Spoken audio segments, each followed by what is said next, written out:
আসসালামু আলাইকুম। সবাই কেমন আছেন? এই পৃথিবীতে যত মানুষ সফল হয়েছে তার পেছনে তার পরিশ্রম এবং মেধা ২ টাই সমানভাবে ব্যয় করেছে। আমার এই পেজটা মূলত রান্নার জন্য আমি রান্নার পেজ হিসেবে এটা ক্রিয়েট করেছিলাম।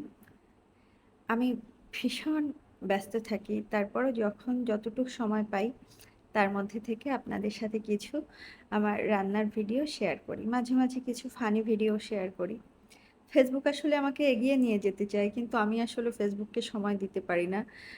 যে কারণে হয়তোবা আমি এখনো আ এটাকে এগিয়ে নিয়ে যেতে পারিনি বা আমার কাঙ্ক্ষিত জায়গায় এখনো যেতে পারিনি। যাই হোক ইনশাআল্লাহ পারবো। তাছাড়া আমার রিলস বলেন বা অন্যান্য যে ভিডিও বলেন, আমার এর ভিতরে সবচেয়ে বেশি ভালো লাগে ব্লগ ভিডিও বানাতে। এটা বানাতে আমি ভীষণ আনন্দ পাই এবং আমার নিজের কাছেই নিজের খুব উৎসাহ বোধ করি। যখন আমি ব্লগ ভিডিওগুলা বানাই। যাই হোক, আজকে আমি যা রান্না করব সেটা আপনাদের সাথে শেয়ার করব। আমি টমেটো দিয়ে রুই মাছ ভুনা করছি। আর রান্না করব আ মূলা দিয়ে চিংড়ি মাছ, ছোট, ছোট গলদা চিংড়ি আছে সেটা দিয়ে। আর এইভাবে শীতের সময় গলদা চিংড়ি বা বড় কোনো চিংড়ি দিয়ে মূলার ঝোল করলে ভীষণ মজা লাগে। মূলার যে একটা স্মেল আছে, আপনারা যারা বাজে স্মেল মনে করেন, যারা পছন্দ করি আমরা তাদের কাছে আসলে বাজে স্মেল মনে হয় না। যারা বাজে স্মেল মনে করেন তাদের জন্য বলছি, এই সিজনে আপনারা মূলা খেয়ে দেখবেন তেমন গন্ধ আসলে পাওয়া যায় না।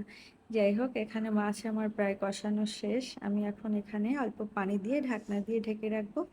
তারপর এটা আস্তে, আস্তে হয়ে যাবে। আমি মাছ যখন টমেটো দিয়ে ভুনা করি তখন খুব অল্প পানি দিয়ে এটা মিডিয়াম লো হিটে রান্না করি। আর এই যে এখন আমি মূলার তরকারিটা রান্না করব, এই জন্য এখানে কিছু ছোট ছোট গলদা চিংড়ি কেটে রেখে গেছে খালা সকালে। সেটা দিয়ে এখন মূলা রান্না করব। আর আমি আরও একটা জিনিস রান্না করব, সেটা হচ্ছে মূলা শাক। মূলা শাকটা আমরা সাধারণত যেভাবে রান্না করি আপনাদেরকে আজকে সেভাবেই দেখাবো। আগে আমি মূলাটা রান্না করি, তারপর শাকের রেসিপিটা আপনাদের সাথে শেয়ার করব। আমি এখন চিংড়ি মাছগুলো কষিয়ে নিচ্ছি আর এই ফাঁকে মাছগুলো দেখে নিচ্ছি। একটু পরপর একটু নেড়ে দিচ্ছি যেন নিচে লেগে না যায়। আর এই যে আমার চিংড়ি মাছ কষানো শেষ। এখন মূলা সবজিগুলো আমি দিয়ে দিয়েছি। এখন এই সবজিটাও কষিয়ে নিব। তারপরে এখানে আমি ঝোল দিয়ে দিব।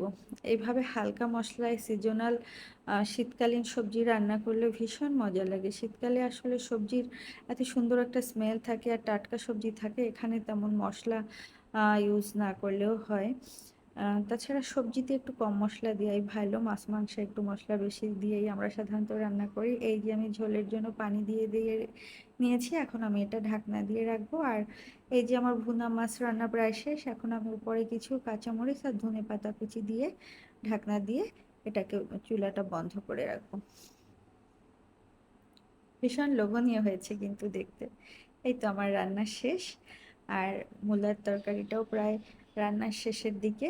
ঝোলের তরকারি তো আর ছোট ছোট মূলা ছিল, এটা রান্না করতে আসলে তেমন দেরি হয়নি, অল্প সময় হয়ে গেছে। আর এই যে আমার শেষ অবস্থায় রান্নার। আর এই যে আমি ওই যে বলেছিলাম যে আমরা যেভাবে মূলা শাক ভাজি করি সেটা আপনাদের সাথে আজকে শেয়ার করব। এখানে আমি একটু বেশি করে রসুন কুচি দিয়েছি, পেঁয়াজ, কাঁচামরিচ, লবণ আর সামান্য একটু হলুদ দিয়েছি। শাকে তেমন হলুদ না দিলেও হয়। আর এখানে আছে নারকেল বাটা।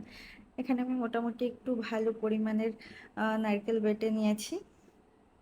নারকেলটা বেশ ভালোভাবেই বেটেছে খালা। একটু আপনারাও একটু মিহি করে বেটে নেবেন, তাহলে আর কি খেতে ভাল লাগবে। নারকেল নারকেল ভাবটা আর কি মুখে লাগবে না। আর এইভাবে নারকেল চিংড়ি মাছটা আমি একটু আসলে থেতলে নিয়েছি। একদম মিহি করে বাটাও না, জাস্ট থেতলে খোসাগুলো ফেলে দেয়া, তাহলে আমার আসলে মনে হয় এইভাবে করলেই মজা লাগে। আর এই যে আমার শাকও রান্না শেষ পর্যায়ে। আর এই ফাঁকে আমি তাহারিরের টিফিন বানিয়ে নিচ্ছি, ওকে নিয়ে স্কুলে যাব। আর এই যে দুধ বসিয়েছি, তাহফিফের জন্য আমি পুডিং বানাবো। আর এই যে পুডিং হয়ে গেছে, সে খাওয়ার জন্য রেডি। আমার ভিডিওটা কেমন লেগেছে আপনারা কমেন্ট করে জানাবেন।